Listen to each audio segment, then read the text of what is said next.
Hey friends, on our podcast today, we're going to talk about a couple of really important Supreme Court rulings. One that's landed in our favor, another one that has huge implications in terms of America's health long term. We're also going to highlight why redistricting in Indiana was so important, why the dropping of the ball from my perspective on this issue can have catastrophic consequences at these midterms, and why the midterms are critical to our continued success as Americans and the continued implementation of our president's agenda. Major stuff. I mean, I'm having nightmares thinking about what it was like only a few years ago under the previous administration as it related to civil rights, religious liberties, and a host of other things that we had to fight. We're going to talk about that in our podcast today. I think you'll find it very informative.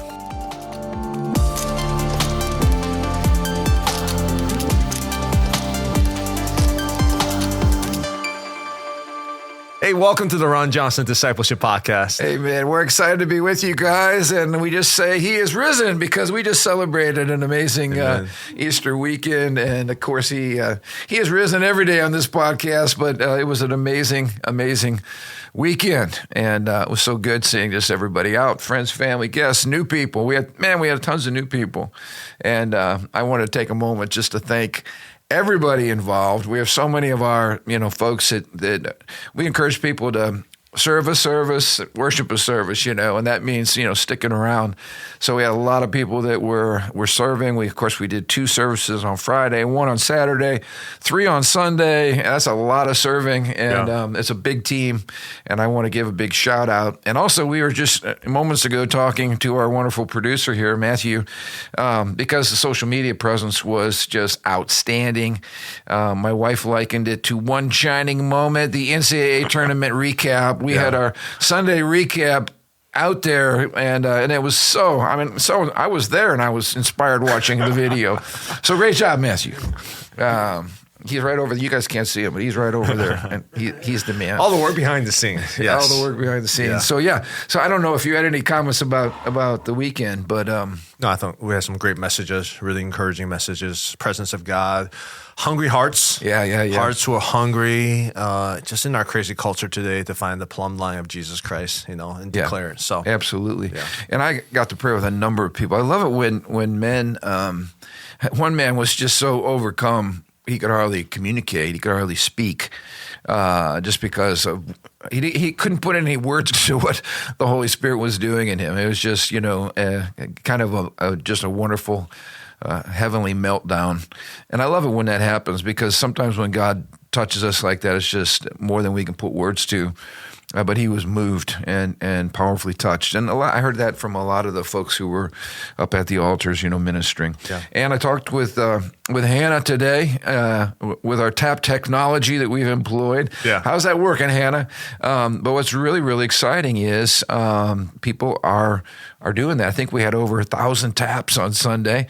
Nice. And many of those were people who were getting the follow-up information after receiving the Lord. So we're going to follow up with them this week. I'm very excited about that. And we got these, for those to know, we got these nifty little tap cards that you're going to see in front of your seats. They look like little bullseyes. Yeah. Little plastic bullseyes. The new technology, a little chip, you tap your phone and all of a sudden it pulls up. And it's for convenience and ease and all that stuff. But, in addition, I just want to highlight a couple of news items from this weekend. One was the Artemis clip that you sent me. Talk a little bit about that. That was, you're in an area of course, space, voyage. When I think of science, I think of that's like the epitome of science, right? Figuring all that out. Pretty much, yeah. And yet we're seeing some incredibly godly voices in an arena where it's not always welcome. So to share about that. Yeah, it's interesting. I don't know. I fly on an airplane sometimes, and there will be moments and be like, what's holding me up? Physics, right? Can you imagine you're in the shuttle or spacecraft, whatever it is, and you're orbiting all the way out to the far reaches of the moon and back. I mean, just the thought of like what's holding me back, gravity and the laws of nature. Good thing we have a God who controls physics, and physics doesn't change at a whim and fancy. Like there's order, so much order that we can actually control it to a certain degree. We get people all the way to the moon and back. Yeah, that's crazy, right? It's remarkable. In the middle of all of this, you have one of the astronauts. His name is Victor Glover. Basically, is a video clip that we saw. Yeah. I mean, just honoring, talking about Easter, honoring God. You can tell like he was kind of trying to hold back like the passion he had because he knows he's talking to a audience of different background. But he was just at the same time bold with his faith. He said, look at this planet. You see that God built this, I'm paraphrasing, built this beautiful planet for us. You know? So he's live on national television, and he's giving glory to God. And he's stating the obvious.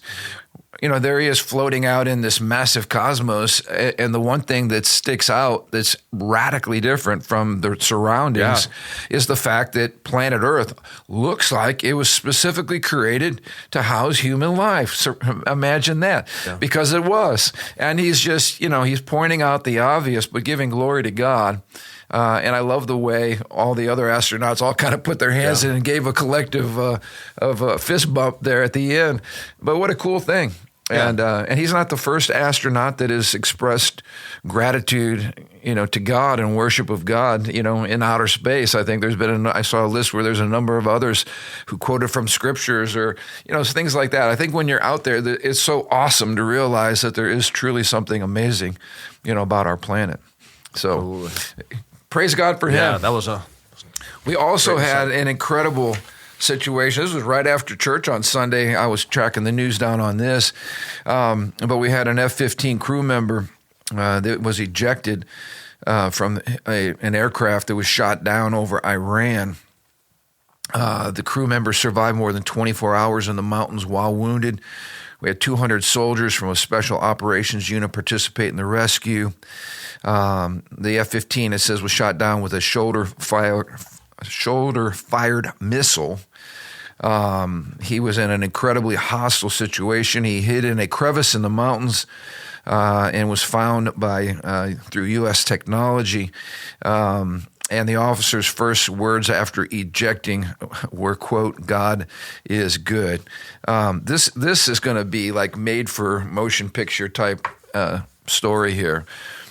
First of all, I just want to say this. Thank God. We talk about like morale and why people are signing up to be part of our armed forces like never before. This was not the case under the Biden administration. They couldn't do anything to get people to sign up and to be willing to fight for our country. That's not the case anymore. And I think it goes back to leadership. President Trump had to make a really difficult decision. Do you enlist the efforts of literally thousands of people to go after one soldier? Or do you just write it off as a military loss? We can go back recently to the departure from Afghanistan, where the Biden administration, I think, left 12 soldiers that were murdered there, killed there, and left, I don't know how many billions of dollars worth of technology. And basically the message to everybody who fought and lost their lives or shed their blood in Afghanistan for America was, it didn't really matter. We're out of here. And if we lose some soldiers along the way and give up, billions and billions of dollars worth of military technology, no big deal. Nobody in the media complained about that, but they were complaining about, the cost to go rescue this one soldier. Of course, we had Hillary, and when she was in office, leaving the 4 Benghazi people behind.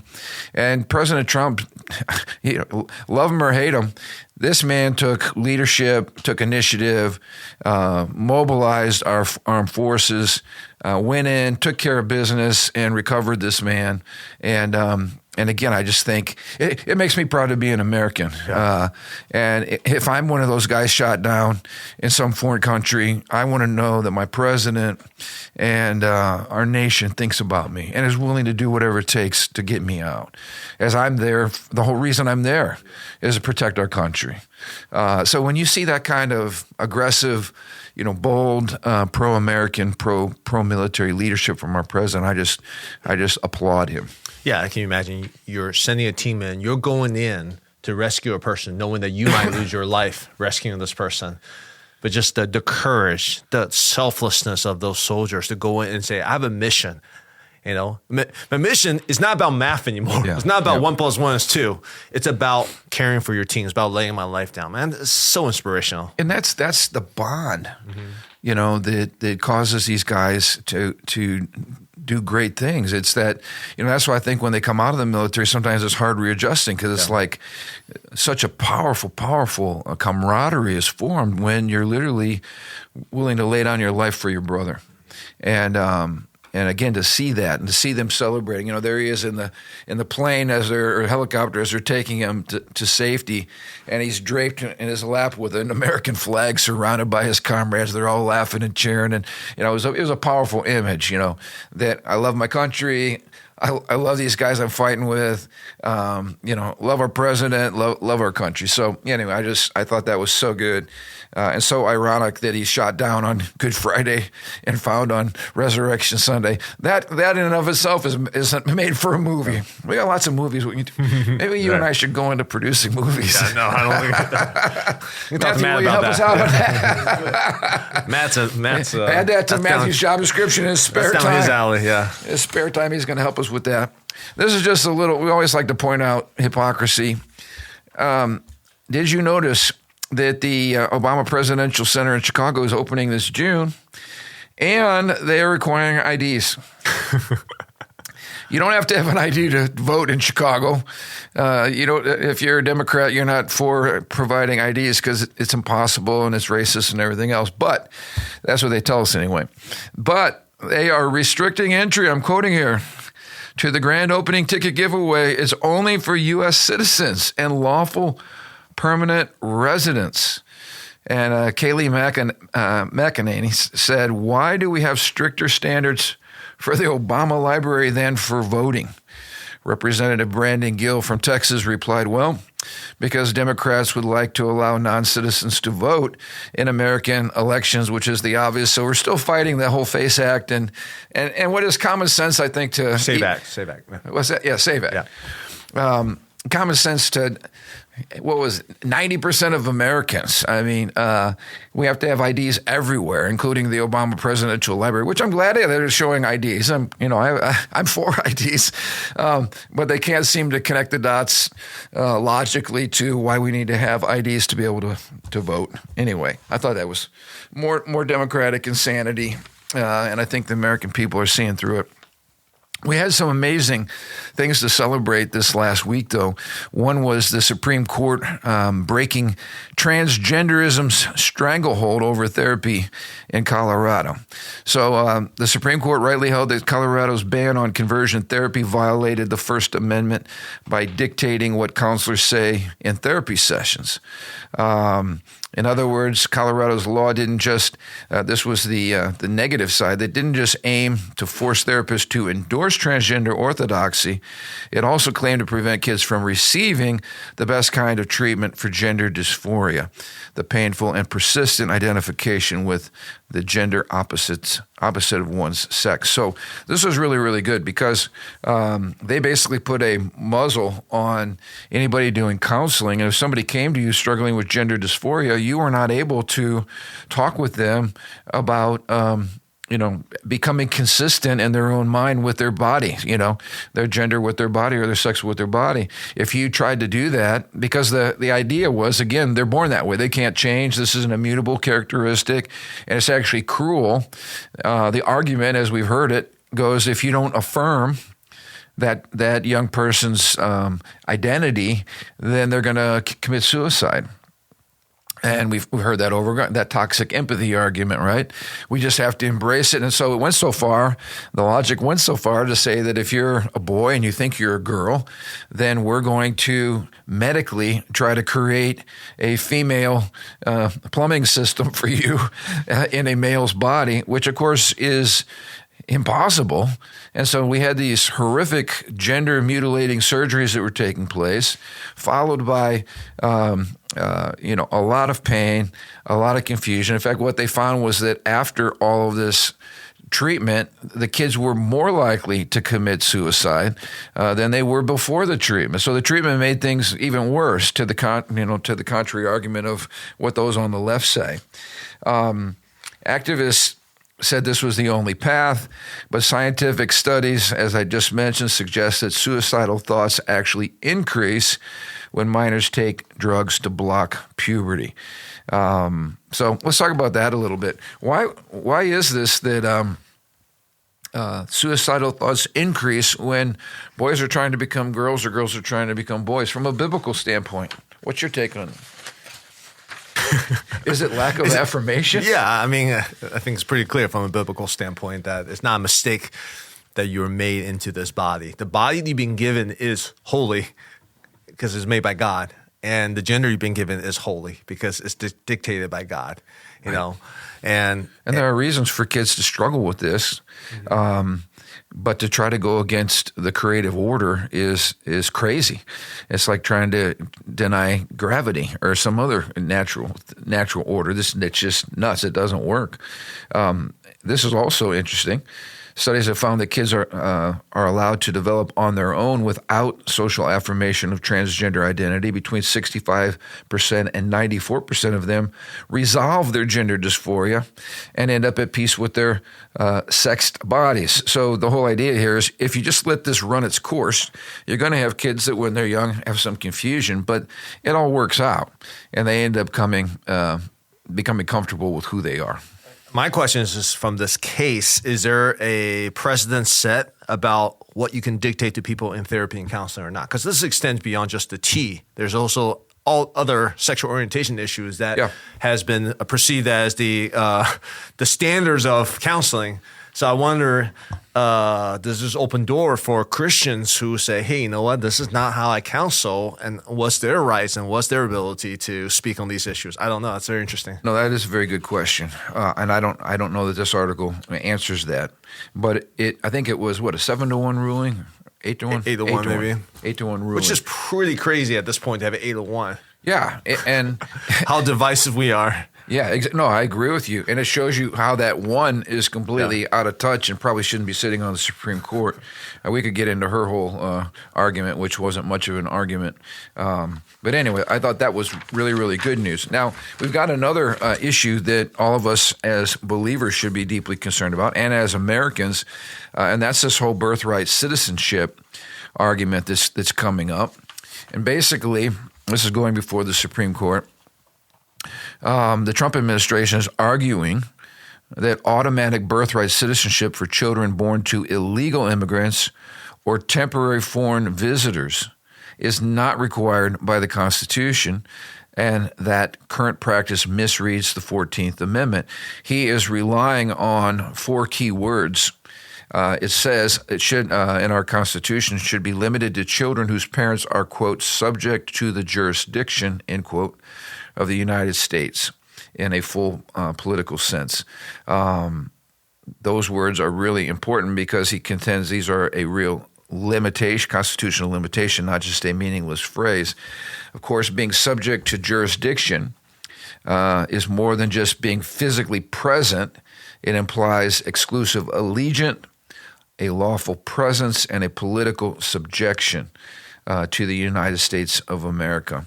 What are your thoughts on this? Because this has become, kind of a really big issue. There's whole industries that are created out of this notion that somehow if I can just have my baby in the borders of the United States, that baby becomes a citizen. It kind of goes against the whole process of citizenship. And as this administration is arguing, these folks are not even, the folks that are giving birth are not citizens of the United States. They're not lawful residents here. They're here either temporarily or illegally.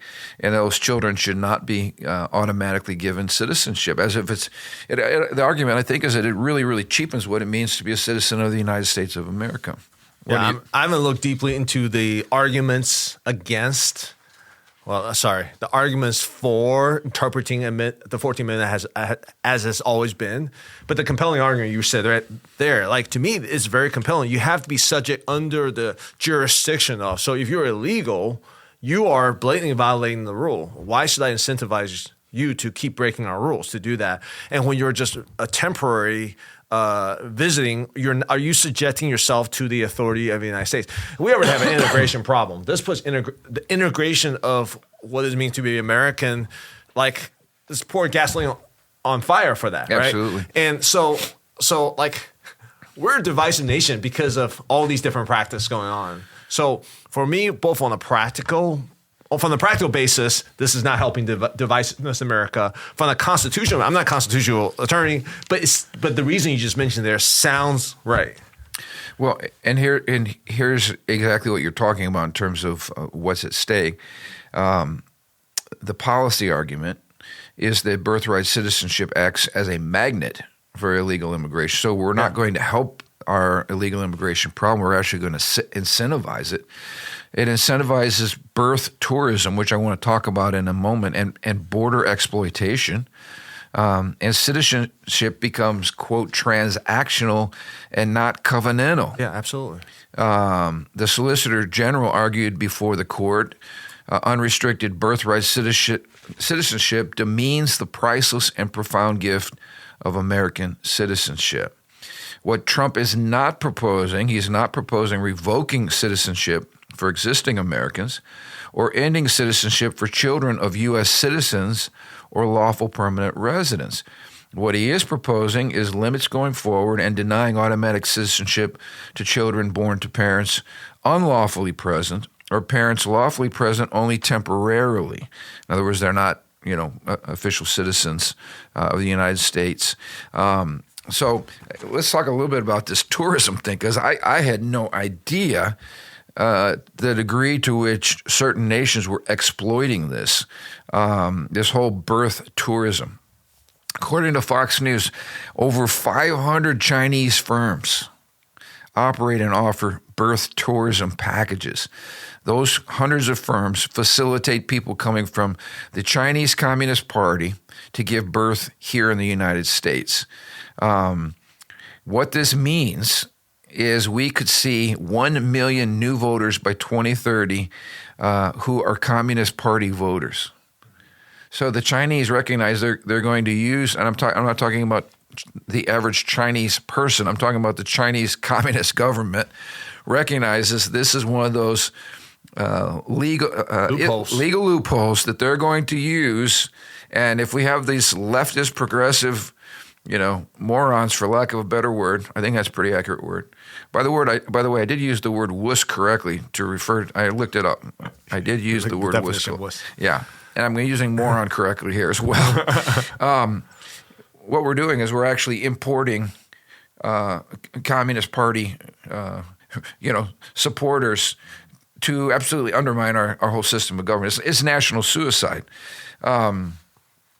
Also, this article, interesting article, but it talked about how did all this begin happening. It happened under the Obama administration, and I can't get into all of that. But there's over 1,000 Chinese firms facilitating birth tourism in U.S. territories. 1.5 million U.S. Citizen children have been born to Chinese parents who then take their children home to grow up under the rule of the Communist Party. So they get a U.S. passport. Citizens. They want to come to school here, they got a U.S. passport. They're good to go. Yep, absolutely. A guy named Peter Schweitzer has written a book called The Invisible Coup, How American Elites and Foreign Powers Use Immigration as a Weapon. And I wanted to quote from what he had to say here. He argued before the Supreme Court to take action to defend U.S. citizenship. He says if the court comes back and says that birthright citizenship is absolute, that if you are here, you are within the borders, you are allowed to do this, he says, then we are in deep, deep, deep trouble. This is a serious national security concern that really demands attention. And he writes, I'm hoping the court is going to be able to be reasonable and recognize that the Constitution is not a suicide pact and that there should be the ability of the executive and legislative branches to put limitations on what birthright citizenship really means. The other thing that I wanted to mention was this whole thing of what it's called mass, what's the phrase? Where basically the kid becomes a citizen and then the whole family is allowed to come in. Chain migration. Chain migration, that's the word. Chain migration, which is another crazy thing, where people would use that, again, to provide all kinds of access to the American system. That means benefits, support, all that kind of stuff. I mean, it's going to destroy our support system, our safety net. Yeah. But you were saying you're not feeling good about this in terms of we're not going to maybe have 2 wins here. What's in terms of the court case, yeah. What I've read is that based on how these Supreme Court justice questions, you can see their leanings. Guess what? They're humans too. They're not objective. They have their own biases, and the Supreme Court has made, to be fair, some pretty good decisions in general, but they are not like. I don't get it, man. I don't get the reason. Again, I'm not a constitutional scholar. I get that. But I read some report that says just by some of these indications that they're leaning to not go in our direction. Evidently, this article here says, as of April 2026, the Supreme Court appears likely to rule against Trump. Yeah. Though the debate has been treated as serious and non-frivolous even by skeptical judges. Trump's case is basically fundamentally an originalist argument. Where he don't like that. Yeah, and they don't like originalist arguments. But basically, the argument goes something like this: the fact that this has been going on as it has been for a long period of time, therefore, must mean that it's legal. And again, I mean, it doesn't take a rocket scientist to figure out that if you're allowing your enemies to exploit your laws, your immigration laws, it's only a matter of time before you just do the math and you're in big trouble. Well, what's the original intent, right? Going back to the original intent. That was the Dred Scott case. Yeah. Allowing slaves to have the right to vote. Yeah. That's not what we're dealing with right now by any way, shape, or form, Anyway, so we need to keep an eye on that one because very, very important. And all of this, I guess, brings up a deep concern to me, and I wanted to touch on this as we're approaching a midterm. I'm just being reminded, I've got an article over here too. I guess this is a good entry into this, and then I'll share a little bit. But there's a guy named David, I think it's Daladin. He was the one who exposed Planned Parenthood back in the day. It's been a decade ago now. I thought this was going to be the death of Planned Parenthood. This guy did undercover videos with Planned Parenthood executives who were basically talking about the price that they were getting for the body parts of aborted babies. I mean, this is like Nazi-esque, disgusting, vile, demonic. I mean, it's one thing to kill a baby. It's another thing to kill a baby strategically to preserve the baby's organs, to sell them on the black market. And there's one video with an executive from Planned Parenthood joking around she wanted to get the best price possible because she wanted a Lamborghini. I mean, he's got all this captured on tape. When I saw the video, I thought, man, this is gonna put the stake in the heart of Planned Parenthood. Because I mean, how disgusting can you be? The Attorney General of the state of California was none other than Kamala Harris. When Kamala Harris was presented with the evidence against Planned Parenthood, she took the investigative reporter to court. And basically, the state of California has made this guy's life miserable for the last 10 years. He should be celebrated. If we love righteousness and hate what's evil, this guy should be celebrated. Instead, Kamala Harris and her ilk go after the one telling the truth and exposing the wickedness, which just causes, when I think this woman could have been President of the United States of America, it makes me shudder. This is an evil lady and an evil government and an evil ideology. Even their values of the left are. I never used to talk this way. You tried to be nonpartisan. I don't know how you can be nonpartisan anymore. And I've encouraged people to think about what we had in the last administration and what we could have. If this midterm comes up, and they're already talking about it, if the Democrats take over the House and the Senate, they're going to impeach President Trump. Again, impeach him on what, But they will make his life miserable. And it just reminded me of what's at stake. So Here in Indiana, first of all, praise the Lord, this guy's finally been vindicated. But here in Indiana, we had President Trump really encouraging, and that's a light word, because sometimes President Trump's encouragement I know is very strong, but he's smart. He recognizes what's at stake for America. Do we want to go backwards to what we had? Do we want to have a bunch of lawfare and all this stuff? I've got a document here I researched that just lists all of the attacks that our president has gone through from the left. And I won't go into all the details, but we got the Russian collusion hoax that came out. We've got the FBI and intelligence community weaponization. This banana republic behavior that eroded the trust of institutions that were supposed to be neutral. We had impeachment that was used as a political weapon. The first impeachment was Ukraine related. The second impeachment was all about the January 6th incitement of insurrection, which is all a bunch of bogus nonsense. We had the lawfare attacks, criminal and civil prosecutions that were all meant to distract him and keep him in court so that he couldn't be elected. And again, these were selective prosecutions that were brought to damage him politically, many of which dissolved when judicial scrutiny was applied.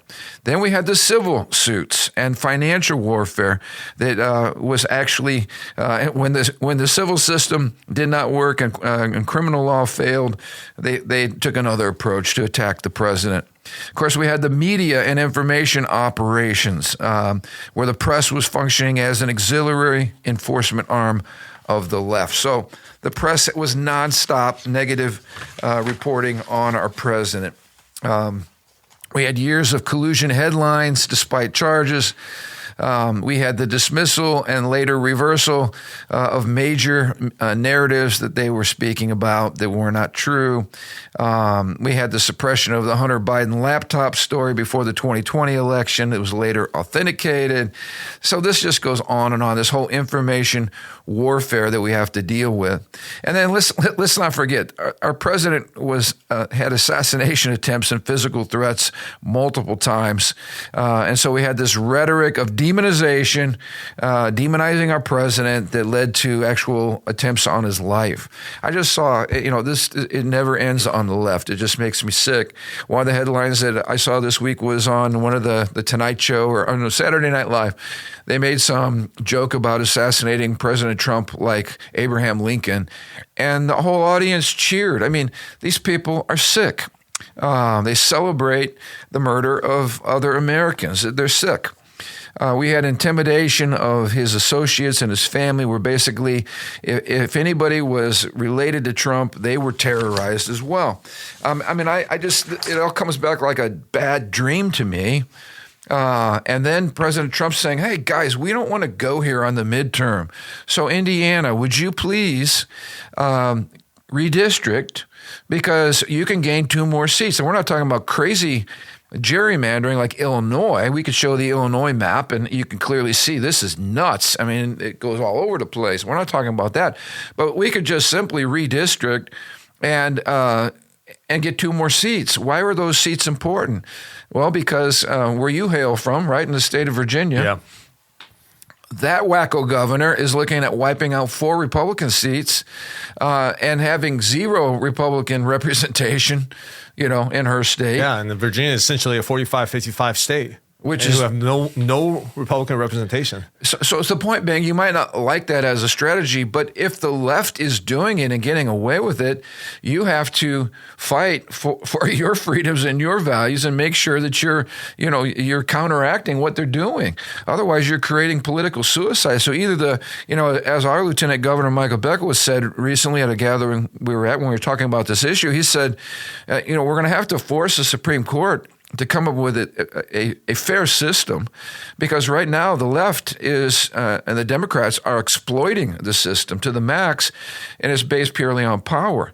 My concern is, as it relates even to Indiana, why, as a Republican Party, would you not get behind a president who's been through the hell that I just introduced, from lawfare, assassination attempts, attacks on his finances, name and the rhetoric that's been spilled out on this guy. It's just been unbelievable. And you pointed out wisely when we were trying to sort through who is this man Donald Trump, right? You said just look at the intensity of the attacks against him. And if you're trying to figure out who's the most dangerous to the Washington establishment and to the system, that's the person that's going to be taking the heat and the attacks. If for no other reason, I believe Donald Trump, and I know you share this belief, is probably the biggest threat to the swamp. And we've seen nothing but an onslaught against him. Is he brazen? Yes. Is he arrogant at times? Yes. Is he abrasive at times? Yes. We're not talking about style. We're talking about policy. We're talking about loving America. We're talking about, doing what's right for our country. And I don't understand how our Indiana Senate completely dropped the ball, did not support the president's agenda, and in doing so, puts our entire nation at risk because of the balance of the House and the Senate. And so, right now in Indiana, we've got two members of our church that are running, and they're running for Senate positions. Jay Starkey and Trevor DeVries. They're running against two men that I would consider to be friends of mine, and they're not bad guys. But when it came to the redistricting issue, they completely bailed on it and voted wrong and really put our state at risk. I also want to say this. We had a chance in redistricting District Number 1, which has been a Democratic stronghold for years. We had a chance to actually take that district. And for those of us who have lived in Lake County and had to deal with the incompetence and corruption for all these years, that would have been a welcome thing to do. But instead, they went along with the party, dropped the ball on redistricting, and really are putting us in a precarious spot. When I'm reading headlines already about Democrats salivating over the opportunity to seize power and attack the president again, it just grieves me that because of Republicans' failure to see the bigger picture, now we're going to have to go back and face this wasted energy again. It's just attack, and it bogs the system down. And the agenda that we voted for overwhelmingly in this country is not going to be able to be implemented because our president is going to be fighting for his political life. And that really, really bugs me. It makes me irate, actually, when I think back at what we went through for those 4 years under Harris and Biden and what we could have been facing under Harris and Walz. Can you imagine what that would be like? Anyway, I ranted a little bit there, but I guess I just want to say the midterms coming up really, really matters. It matters to Indiana. It matters that we send a message to our supermajority of Republican leadership in this state that they're being very myopic and nearsighted, and they're missing the bigger picture of the hell that we're going to be going through if we have the wrong people in power. And that's not like a hyperbole here. We went through hell for 4 years. We watched our liberties trampled. I don't want to be there again. But if we don't have good leadership, that's right where we may end up. Well said. Well said. I think wise as innocent as dove, wise as serpent. And I this kind of gentlemanly Republican, like, yeah, we're not going to get our hands dirty. Like, how has that worked out for the Republican Party? Yeah. I mean, it's led to complacency, So I'm with you on that. I mean, I think it's time for us to get into the battle, get into the fight. Now, I would love to hear some practical reasoning why, but again, I don't get it. I don't see it. No, sometimes I think it's political egos, No one in D.C. is going to tell us how to vote, blah, blah, blah. Or we talk about we're going to act on principle. Okay, what principle are you acting on? It's not illegal to do redistricting when your enemies are using it to literally destroy you and push policies that the average American finds revolting. Why don't you have some guts? Why don't you have a backbone? Why don't you stand up and fight fire with fire instead of just being, the incumbent, right? Who doesn't have to worry about my seat, or the people in my district, blah blah blah blah blah. You got elected to lead, and you got elected because hopefully you stood on these principles, like lead and do what's right for the larger picture. That's what frustrates me. And so again, while some of these folks are my personal friends, this is a line that is so big and a misstep that is so huge. I'm encouraging voters not to overlook this, because this really, really matters. And I don't want to go back to the hell we faced for 4 years, because I'm telling you, they're relentless on the left. They're wicked. They do not share our worldview, and it's dangerous when they're in power. It's dangerous for all of us. I'll say. All right. Well, the good news, I didn't have time to get this. Revivals are breaking out all over college campuses. People are getting baptized, publicly declaring their love for Jesus. That's the hope of America. But it's not enough. I just want to say this last thing. It's not enough just to have a bunch of Christian people that are excited about Jesus. At some point, the Great Commission requires that we get engaged and make disciples of nations, which means we need to be leading. And we need to be using our worldview to influence others. We need to be in positions of leadership, not just governmentally, but across the board.